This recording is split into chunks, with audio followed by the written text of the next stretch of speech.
Well, thank you all very much. Oh, I feel ever so tall up here.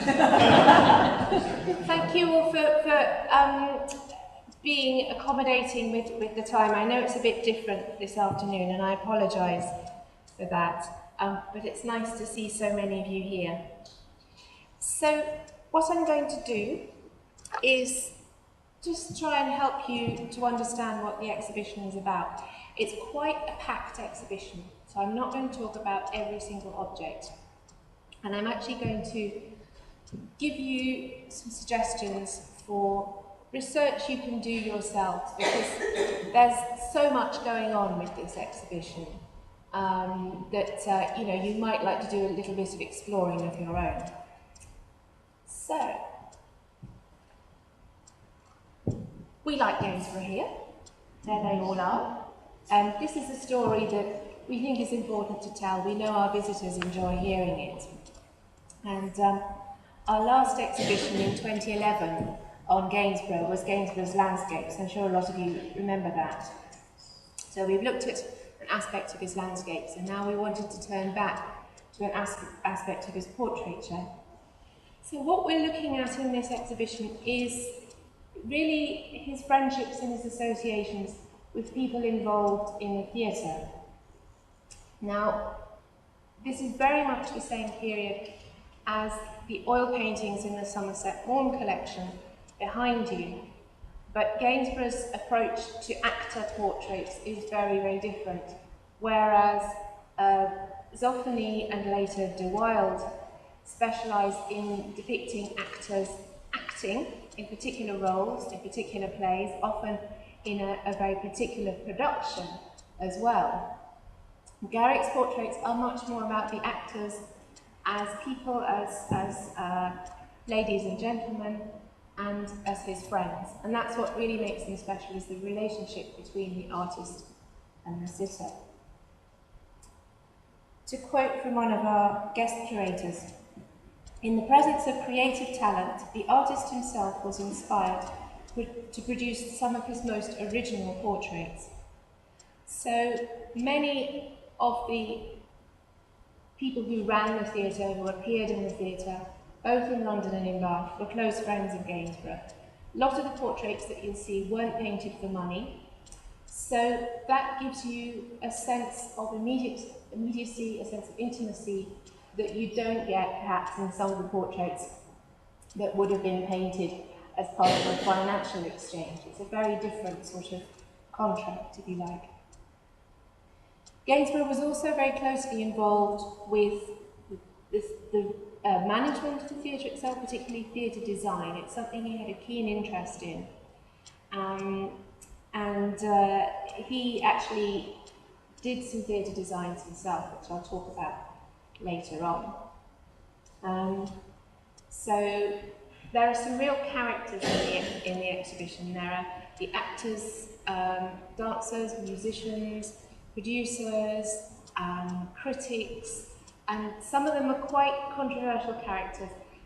I don't have time to tell you the life stories of every single person, so you may have to go and do some finding out of your own if you're interested.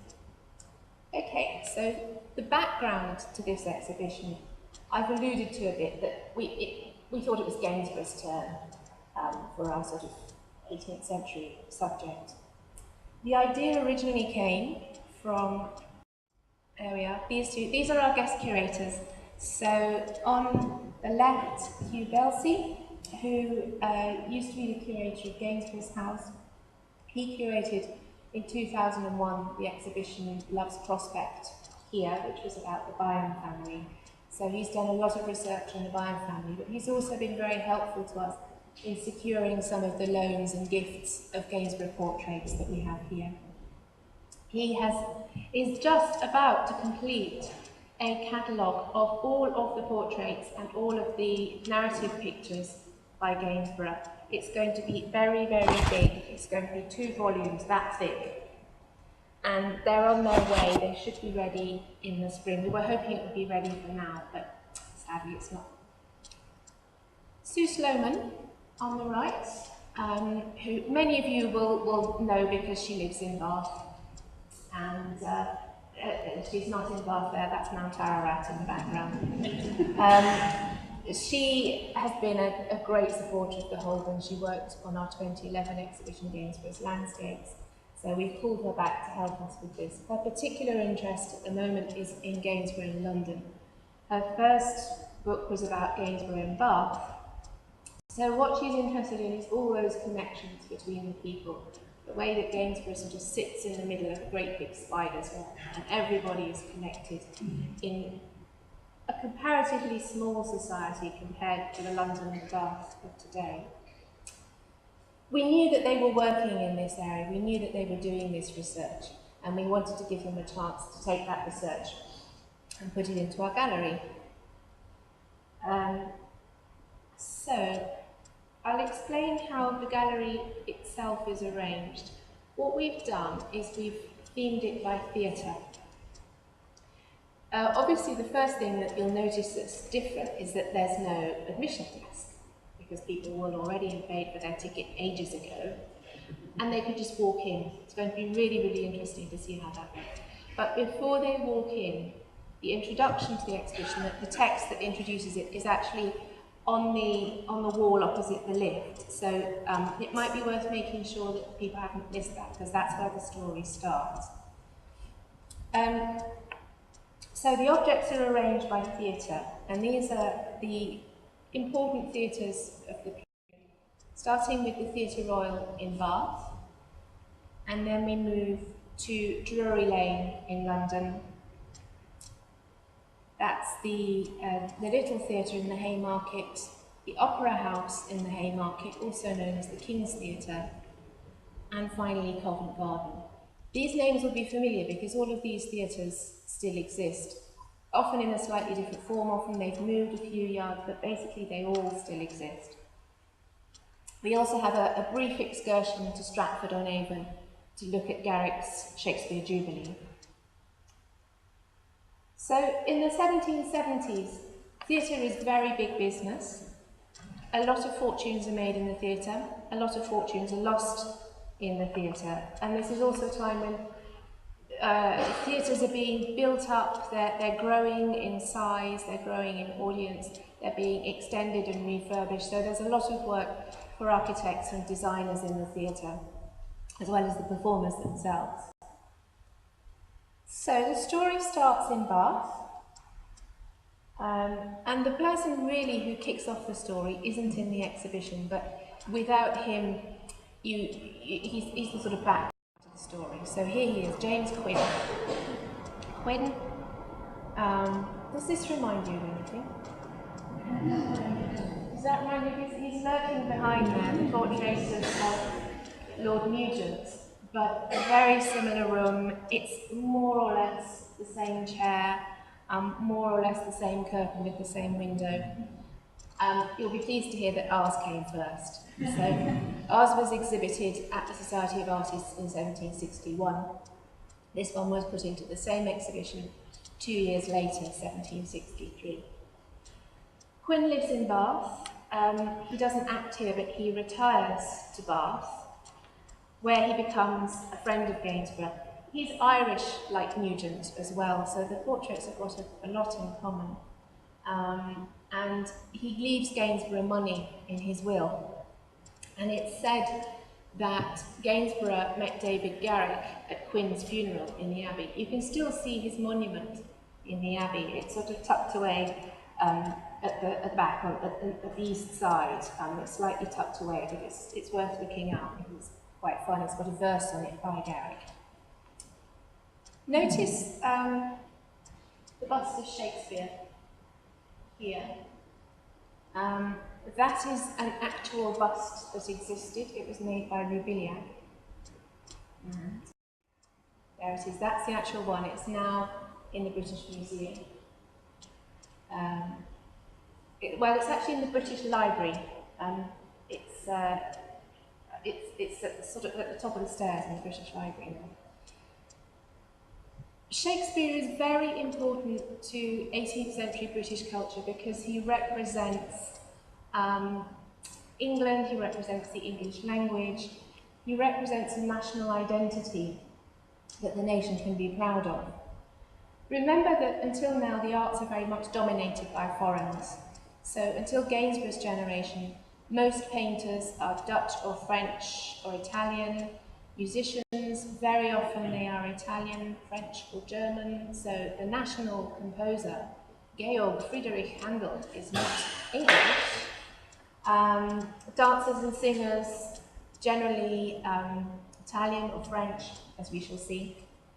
Gainsborough is trying to create a specifically English school of painting, just as Garrick is trying to create a specifically English school of acting.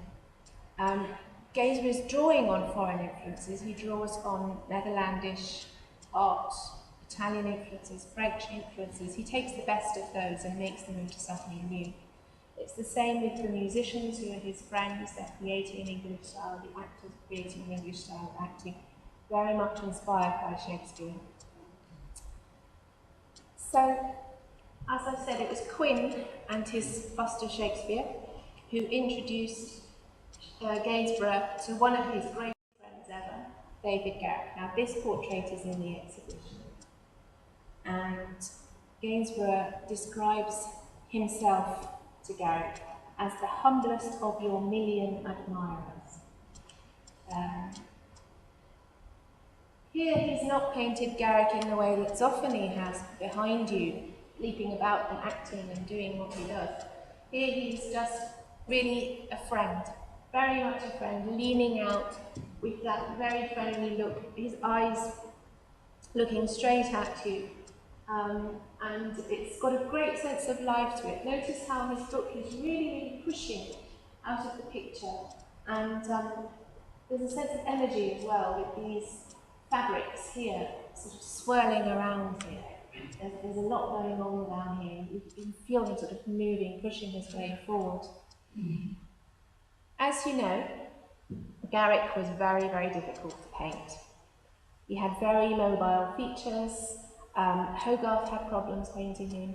Zoffany had problems, as you know, from the John Brute picture behind, where the face has had to be replaced on a separate piece of canvas. And somebody described Gainsborough painting Garrick in this way. They said, when he was sketching in the eyebrows and thought he had hit upon the precise situation, and then looked a second time at the model, he found the eyebrows lifted up to the middle of the forehead. And when he looked a third time, they were dropped like a curtain, close over the eye. So flexible and universal was the countenance of this great player that it was as impossible to catch his likeness as it is to catch the form of a passing cloud. Well, this is obviously a portrait that both Garrick and Gainsborough were proud of, and Gainsborough sent it to the Royal Academy for exhibition in 1770.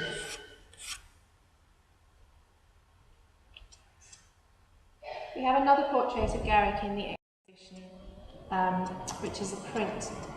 The reason we have a print, not a painting, is that the painting was destroyed by fire in 1746. The reason we include this, it's an earlier portrait by Gainsborough of Garrick. Two reasons really. The first, do you recognise that bust of Shakespeare? That's the same one, it's the one that belonged to Quinn. And you recognise possibly, this is unusual for Gainsborough, he doesn't normally do a recognisable landscape, but there's a little feature here. Right, just enlarge that slightly for you. There it is. Yes? That's the Palladian Bridge at Prior Park. So he is at Prior Park, he's in Bath.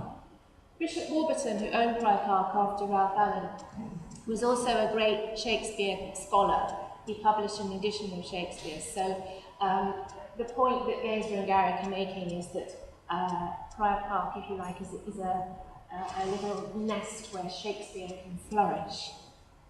Garrick really idolises Shakespeare, and he also makes a lot of money from him. He revives plays that haven't been performed for many, many years. He first made his name as Richard III, as you know, there he is again behind you, being Richard III, my horse, my kingdom for a horse. Let's move to music now. Oh, there he is. Yeah, you don't even have to turn around. And there's the horse, slain beneath him.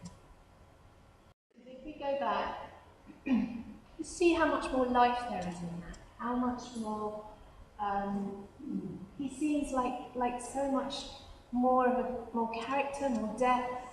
And also you get this lovely bonus here, and we're going to get a lot of these. You get the hand, which normally he wouldn't bother with because that would cost extra. You get the hand, you also get the paper. And what he's holding there, you can actually read very clearly, is a copy of his elegy, The Five Voices. The elegy, it's been recorded some time ago now, but you can get recordings of it. Sorry, elegies for three voices. It's two female and one male voice, 1770. Beautiful little piece of chamber music. Probably the reason this portrait was made was to mark Linley's appointment as Director of Music at the new Upper Assembly Rooms. But Gainsborough and Linley had known each other for years. They were neighbours at one time. They spent a lot of time together. Their families sort of grew up together. They made music together. So this really is one of Gainsborough's very closest friends. Gainsborough plays the viola da gamba. I'm sure people will ask me. That's his main instrument, is the viola da gamba. So he will make little ensembles with his other musical friends and with his children as well. Linley's keyboard player, he's an organist, he's a violinist. His children are extraordinary singers. His family is known as a nest of nightingales. And he made lots and lots and lots of money from his children's talents. He is involved with the London Theatre from very early on, although he lives in Bath. He's writing music for the London Theatre from the 1760s.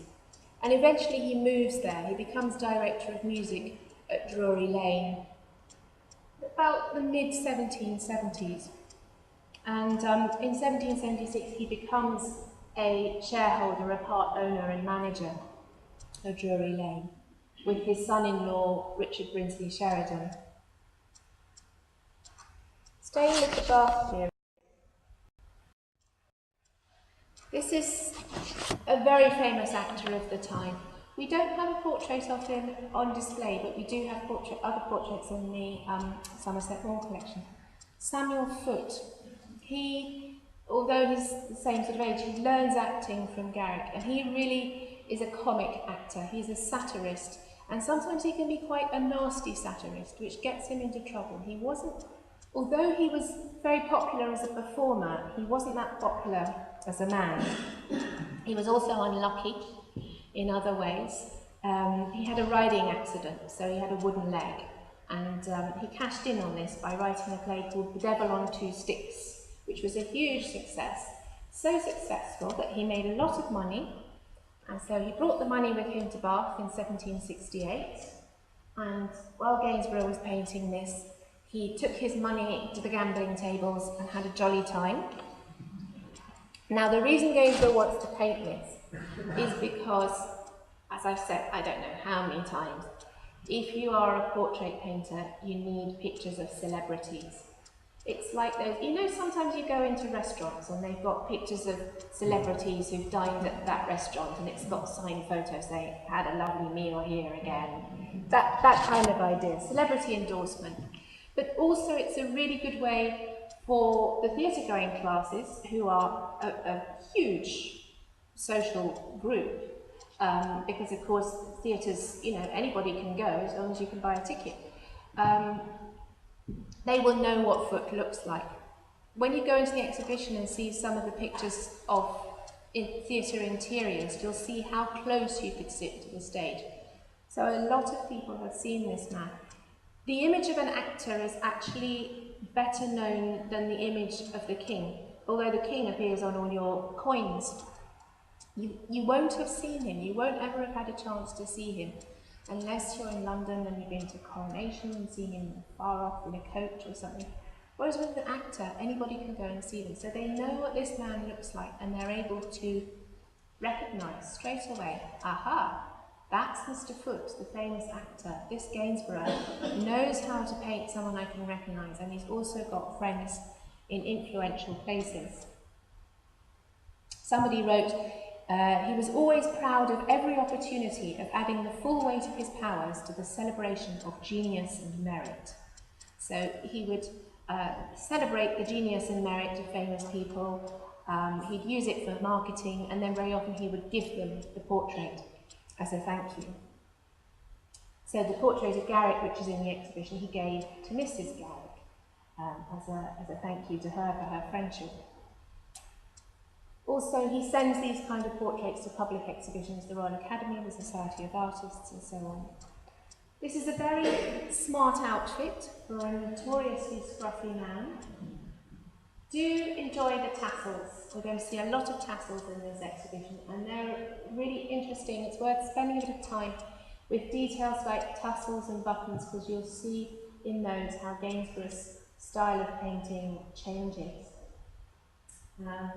But that's really quite an expensive coat, because this is, of course, this is all gold woven around, twisted around silk threads.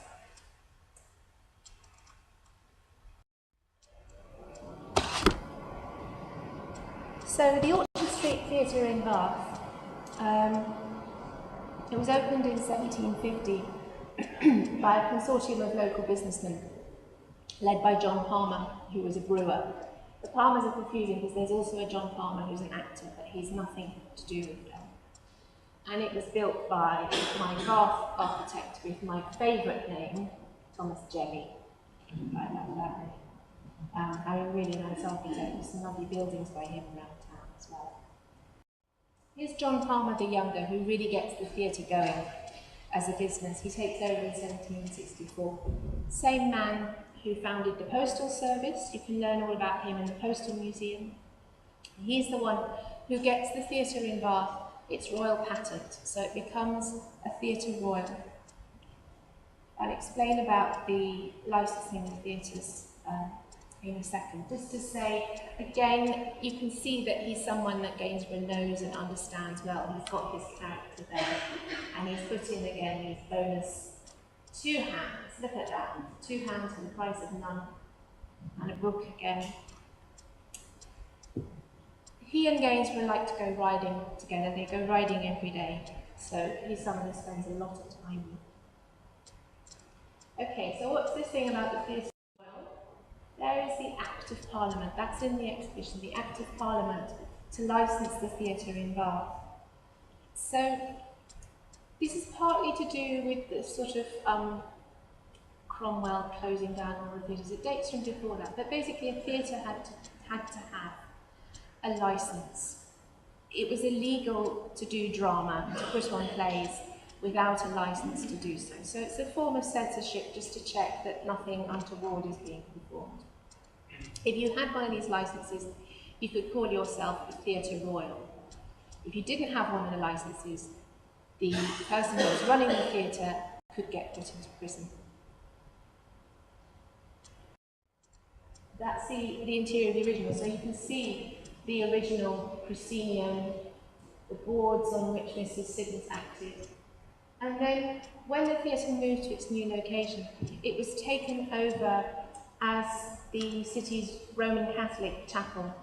The Western Mission took it over sort of as their headquarters for the church in Bath. And then they moved out eventually to St. John's in South Parade, and the Freemasons took over. And this is the Masonic Hall. This is what it looks like today. So they open it quite regularly. You have to take a guided tour, you can't just wander around, but it's well worth a visit. It's such a fascinating building because it's had 3 entirely different lives, and yet you've still got traces of the previous lives of the theatre. In the exhibition we also have a playbill from the Theatre Royal in Bath. And the reason we have this playbill is because of who's in it. So if you look down, these are sort of standard people who were in the repertory company in Bath, Mr. Keysbury and his family, the figures who come to slot. But then we've got Mr. Siddons, William Siddons.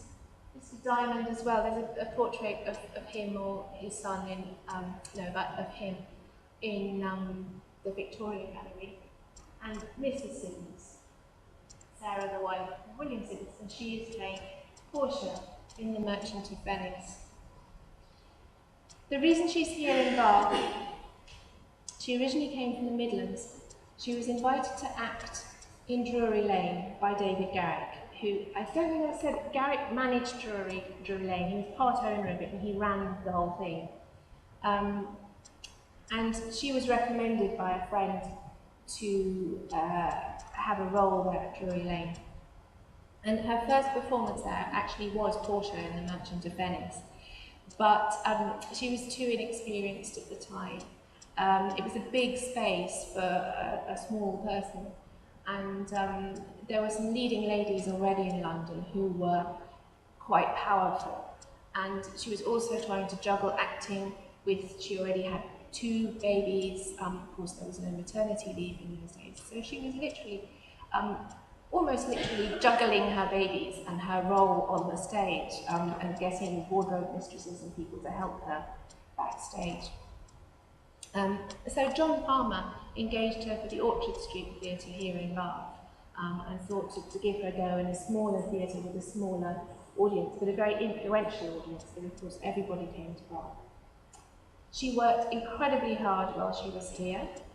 Sometimes she would be the leading lady at Bath in the afternoon, and then in the evening she would go to the Theatre Royal in Bristol, what's now the Old Vic, and she would be the leading lady there. So she would do 2 shows in 2 cities in one day, and then she'd come in and look after her babies.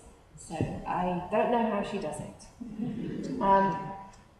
And very, very much admired for her natural style of acting, in the same way that Garrick was admired for his natural style of acting. And there she is. There is our leading lady. She's on our posters and everything because she is so beautiful. This has got to be one of Gainsborough's most famous portraits. And the National Gallery are so kind to always lending us these wonderful pictures. She goes back to Drury Lane in 1782, and that's where she takes the most successful roles from Bath. She takes them to Drury Lane, puts them on at Drury Lane, and they're waiting for her. They're very excited. They've heard all about how well she's done in Bath, and they are infected with a disease known as Sidonimania. So of course, every artist wants to paint her, and she's mostly acting in famous Shakespearean roles. So those are the roles that the actors want to paint her in. Gainsborough's different because he's painting her as a lady of fashion. And here she is in a very, very fashionable outfit, the latest fashions from Paris of 1785. She's wearing a nice comfy dress. This sort of wraparound style is quite a new thing, which has been imported really from Marie Antoinette and her court. And it's called a levite, this kind of wrap-over Oriental style dress. What I love is the stripes, these woven in stripes, really make that dress really zing. And then the use of colour. So we've got a fox fur stole here, lined in this ochre-coloured silk satin material. Notice also the chair. You'll see that chair in other pictures in the exhibition, so look out for that. It's a sort of round back chair with red upholstery with brass studs in it. I should mention her hair as well. This is not a wig. Ladies did not wear wigs, and by this time a lot of gentlemen didn't wear wigs either, so it's not a wig. It's her hair, but my goodness, has it been messed around with. To get that look, the main ingredients you need are lard or bear's grease, so either grease from pigs or grease from bears, and powder, and the powder is basically a starch.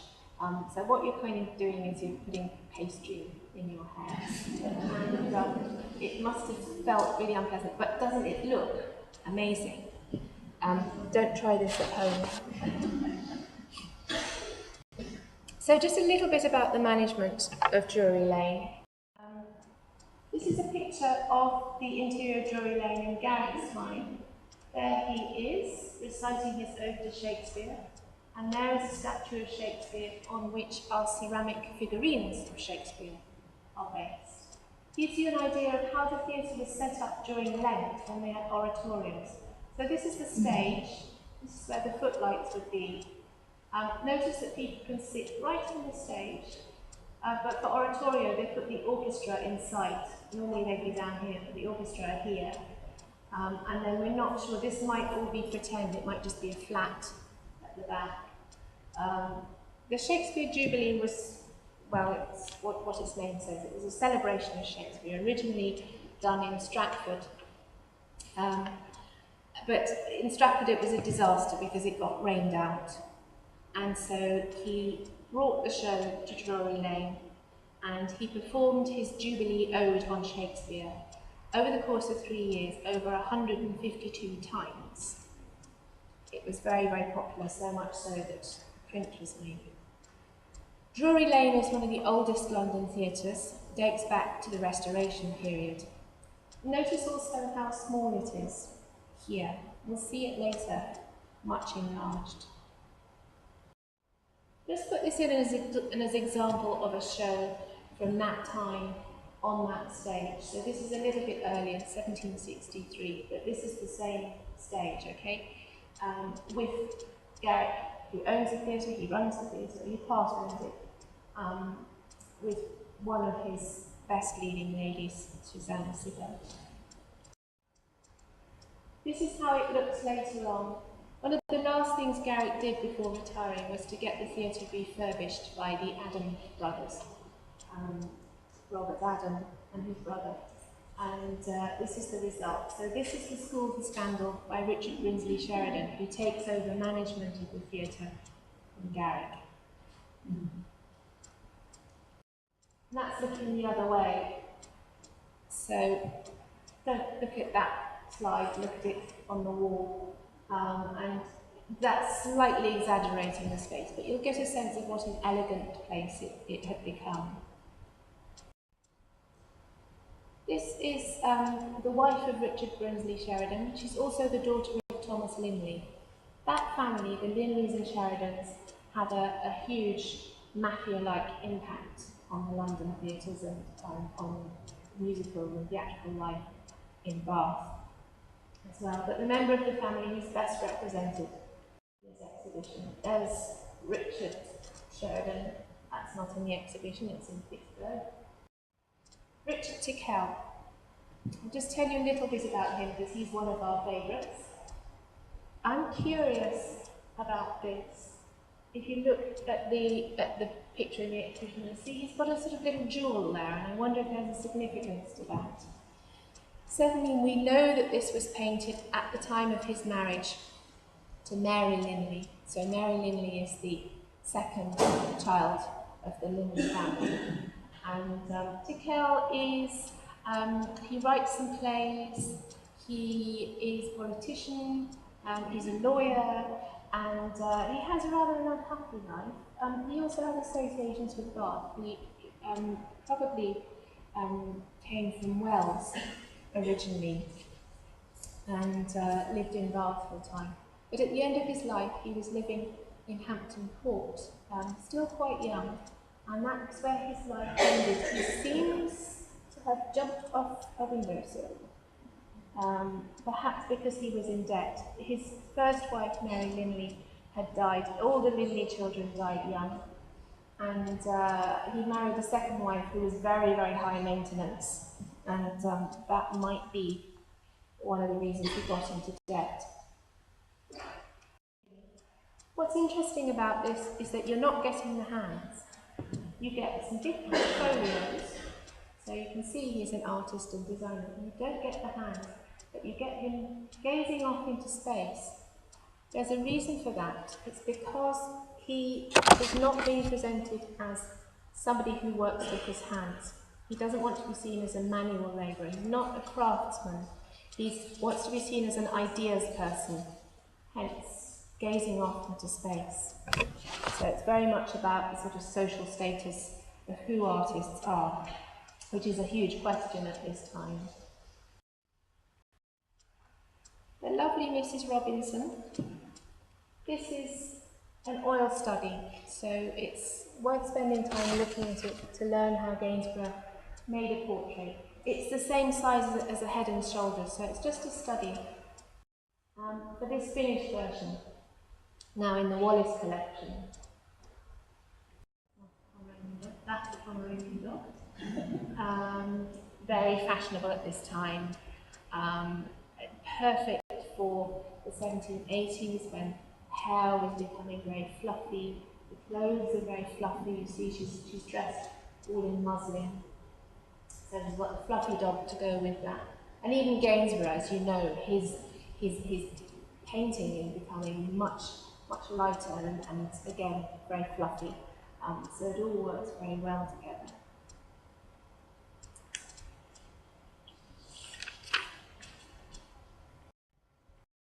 Just going to ahead a little bit. That's the fighting past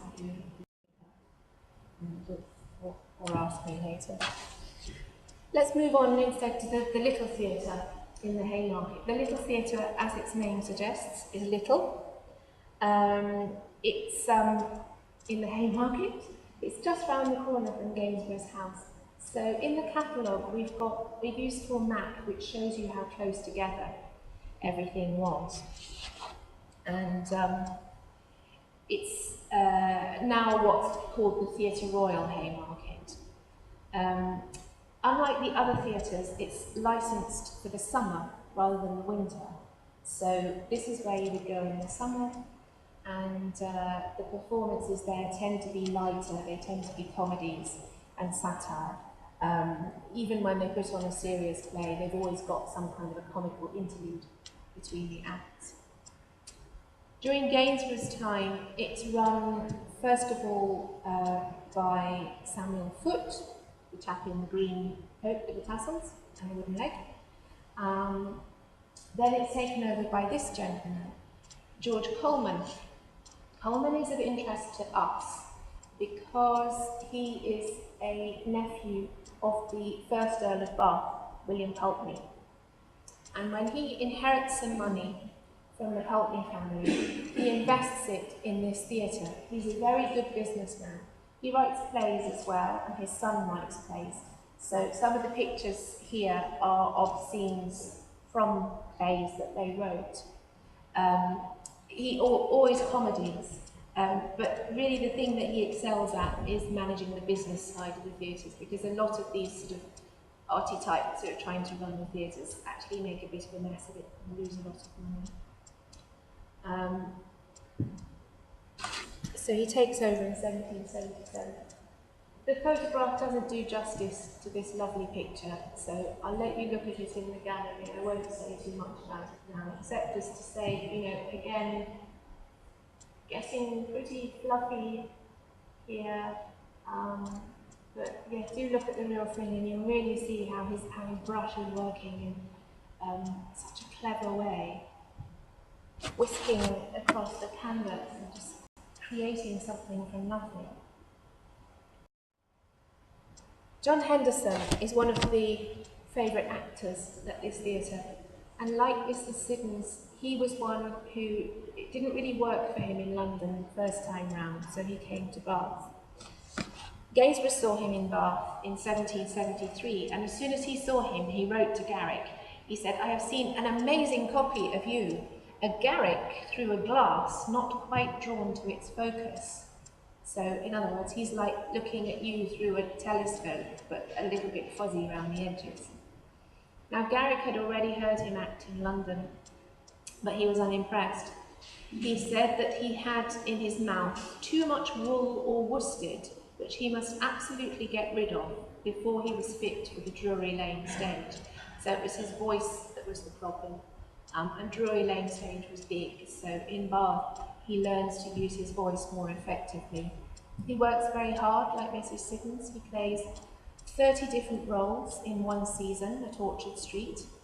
And then 4 years later his chance comes and Coleman calls him to the Little Theatre to act there.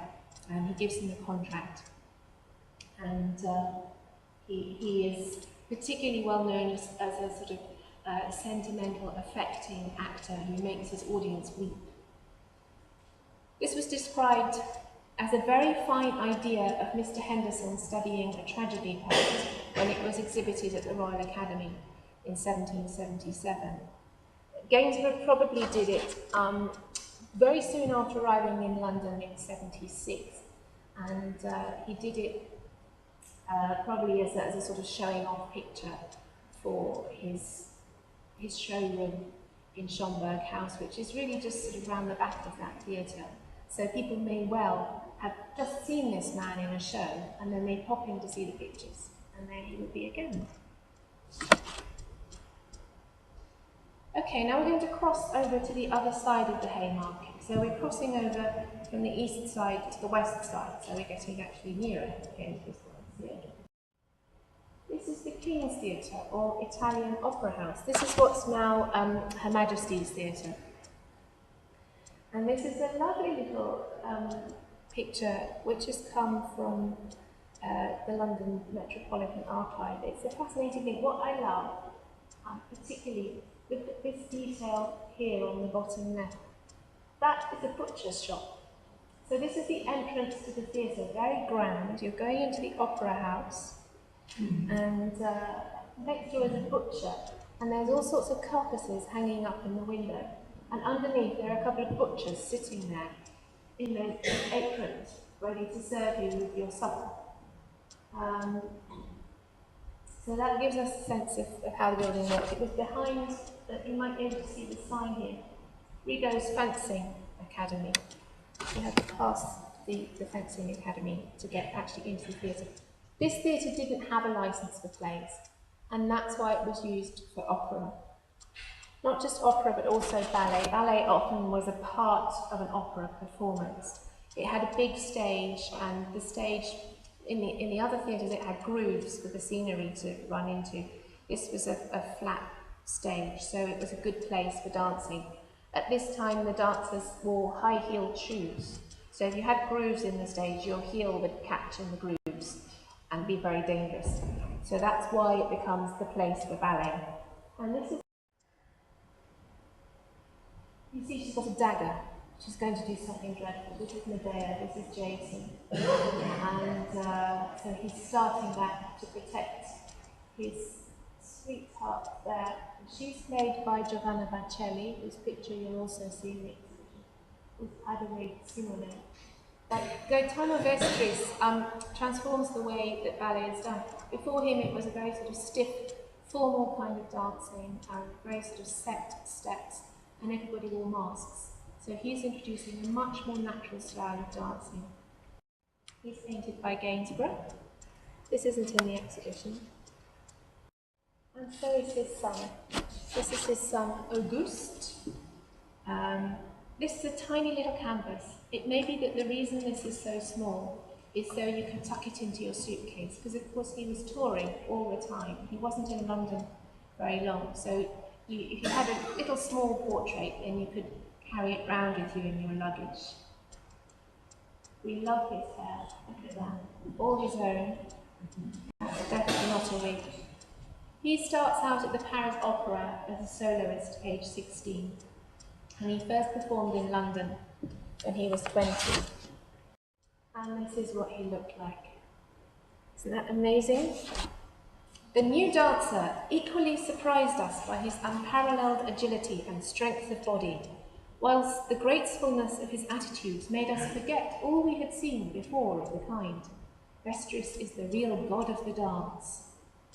He's particularly famous for his pirouettes on one leg. He could do multiple pirouettes again and again and again.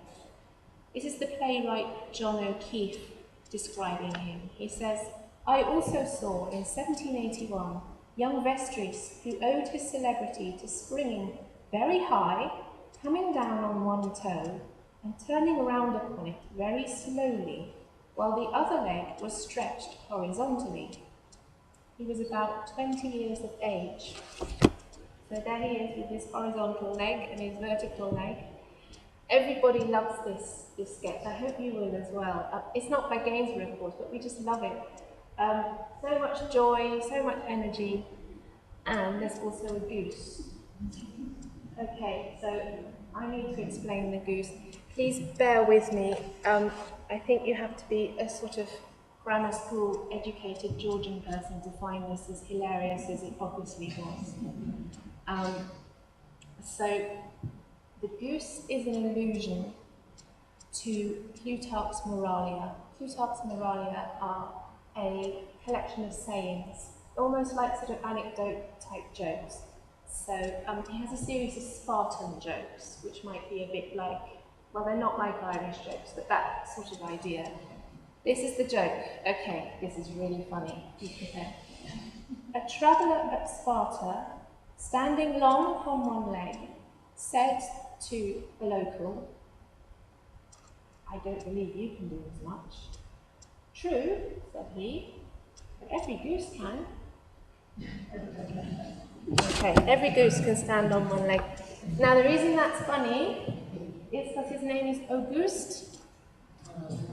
And also, one of the things that you would say if you approved of a balletic performance, you would use an Italian phrase, you say, "Oh, che gusto," what good taste. So people would cry out when they saw, "Oh, che gusto." But in English it sounded like, "Oh, che gusto." Gusto. Okay, so gusto. But yeah, I think you're getting there. I'm sorry it's so complicated, but I thought I should explain it because it's the kind of thing visitors might want to ask about. What's the goose? So finally, one more layer, the goose that laid the golden egg. He made huge, huge sums from his performances. There he is, that's round the back version. This is a purse full of money, and there's a very rude verse underneath which I won't read, but there are two really cute little monkeys leaping about in the corner. I'm afraid they are a rather nasty anti-French, anti-Italian joke. Italian and French people were very often compared to monkeys. A magazine of 1781 describes how the sort of mania that went round these performances. "Pray, ladies," said Captain Toothpick, "how did you get in the other night at the benefit? It was dreadfully crowded." "Oh, I would have gone on my hands and knees," exclaimed one of the ladies, "rather than not have got in. He danced that night like an archangel."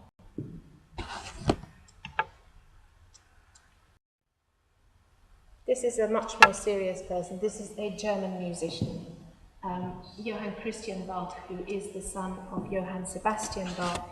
He also is a close, intimate friend of Gainsborough's, and he was actually invited to London in 1762 by the managers of the King's Theatre. They called him here to look after their opera programme, to compose new operas for them. He was also a music master to Queen Charlotte, and he is a composer, performer, impresario. This was probably made to mark the launch of his concert series at Hanover Square. He ran annually a series of concerts in purpose-built rooms in Hanover Square, which was a very new thing for London. The thing I think people will enjoy the most, apart from his again, the personality, the character that shines out of it, sparkly outfit, that's his special concert suit. And it's very, very sparkly, and you need to get up close to see how beautifully he's just squiggled on the paint to make these shiny tassels. Okay. We've got one more theatre, and there's not that much to say about it. You'll be here. The Covent Garden Theatre, which at this time was a playhouse. Of course, today it's Covent Garden that's the opera house, but in those days it was really just straight drama that was going on here. Just notice the King and Queen in their royal box. There's Queen Charlotte, King George. The person that we've got to represent Covent Garden actually is a singer, so they did also do lighter operas. His most famous role in London was by Thomas Arne, whose sister is being stabbed by Garrick behind you. Susanna Sibber is Thomas Arne's sister. He wrote a little opera called Artaxerxes, and he played the role of Artaxerxes in that. Tenducci comes from Siena, but he trains in Naples, and Naples is a dangerous place for boy singers because they had an illegal practice of castrating boys with particularly beautiful voices and turning them into international opera stars. And so Tenducci is a soprano. He looks a little bit peculiar. He's exceptionally tall. You can probably get a sense there of how long he is. And but he has this extraordinary voice that we now can't imagine what his voice would have been like. He's not in London for very long. He comes and goes over the years on tours. He also comes to Bath. Thomas Linley gets him to come and perform in Bath. The reason we've got two portraits is we just thought it would be interesting to compare and contrast. So this one is from not far away from the Barber Institute in Birmingham. Unfinished. You'll see when you can see his hand, it's a sort of a rubber glove, not finished. He's just wearing his everyday clothes here. This is the finished version. This is what he's meant to look like with his hand, with his, again, smart tassels on his concert outfit. This version used to belong to Yves Saint Laurent, and we had quite a job getting hold of it, but here it is. So we're really pleased to allow you to contrast the two portraits. Finally, there's a section on theatre design, and just to give you a sense of the sort of drawing work that went into the theatres. This is by Cipriani, an Italian designer, but Gainsborough also did one of these type proscenium arch designs for the Little Theatre. Sorry, the King's Theatre for the Opera House, which of course is lost. These things are very ephemeral, often made of just very light materials. Enjoy looking at this. This is a really fascinating picture of a very successful scene painter at work in the loft above the theatre. This is the Little Theatre. Okay, just a few sort of practical points. We have a catalogue. And I'm just going to mention that in the catalogue, catalogue number 1 actually does not exist. It's not in the exhibition, and a few sharp eyes may spot that. It's not in the exhibition because it was, the owner is a very, very long way away, far off, somewhere else in the world, and they had a problem with their export paperwork, so it's still stuck on the other side of the world. We've put together a pack for you with all the biographies from the Dictionary of National Biography of all of these people, so you can sit there happily when there's nobody in, of course, and read through all their exciting and scandalous and funny and sad lives. Of course, there are lots of nice things to do in Sackler. Have an explore there, try the wigs on, make a matchbox. There's a catalogue. We've got some little additional labels, so we've put one on the Venice Preserve picture as a way of drawing people into the exhibition. And finally, the thing that everybody always wants to know, oh, that's a picture that's stuck on the other side of the world, so it's not here. There we are. There are your, so we've got London Clay on the left and on the right, Eating Room Red. Okay, and I hope you'll enjoy the colours. I hope you'll enjoy the exhibition, and I better let you go. What should we do about questions, Josh? Oh no, I've got one more thing I want to say. Sorry, one more thing.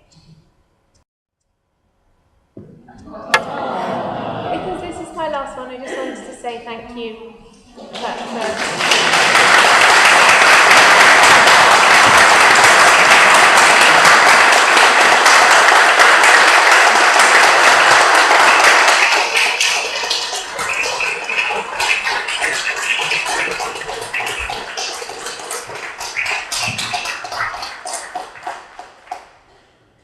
Excellent, right. Thank you, Amina. That was wonderful, as always. Thank you. So, just